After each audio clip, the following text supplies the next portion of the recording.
Memories are tricky little buggers. My memories of first grade and earlier are in bits and pieces, scattered and recorded in primary colored fragments of time. So it comes as no surprise that I convinced myself as I grew up that the sinister thing I remember were all in my head. Reoccurring nightmares are only just that, right? Nightmares. I have my share and always have as far back as I can remember. It wasn't until I had pushed them so far out of my mind that they would come back to me blazing with such startling truth. I can no longer dismiss, no longer ignore the vivid color in which the paranormal has touched my life. They came to me in little shadow figures, none any larger than 6 inches in height.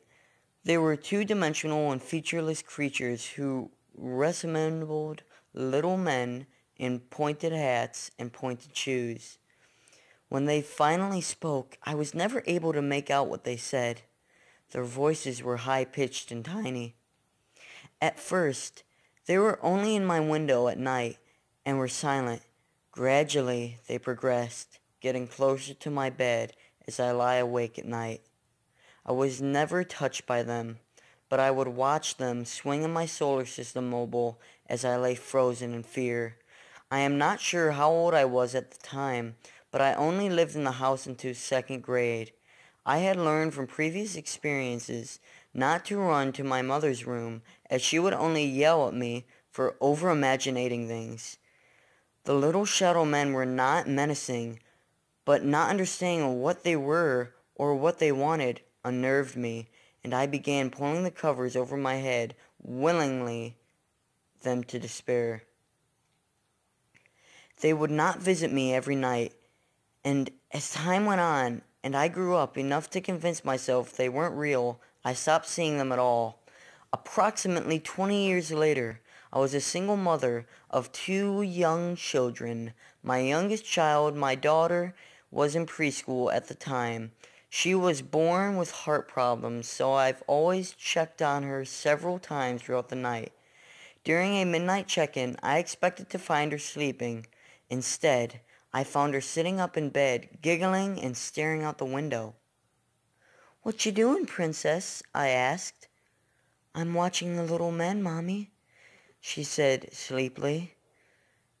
"They're so funny in their little hats, dancing on the windowsill." She, she then described them for me, and my blood ran cold. I had never told anyone about the little shadow people. I had ever revisited all of my old books, sourcing them for any type of inspiration for what I had convinced myself were nightmares, and found none. Yet my little girl was seeing exactly what I seen so many years before. I told her the same thing my mother told me so many years before, but without the outright dismissal that I knew would only push her away from me. "It's only a dream, love," I told her softly. "But when you see those funny little things, come get me, okay?" She continues to tell me about everything. She shares everything about all of her little imaginary friends. So, some are just that. Some I believe to be more than that. Others I have met before. Meanwhile, I took to the internet, paranormal message boards, and the like.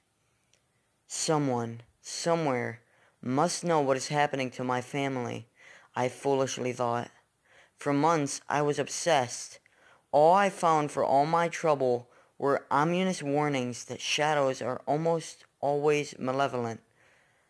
I say that my search was foolish because most of those who seemed to want to help only gave me grim ideas, or about demons following me and my child, and they gradually move in closer.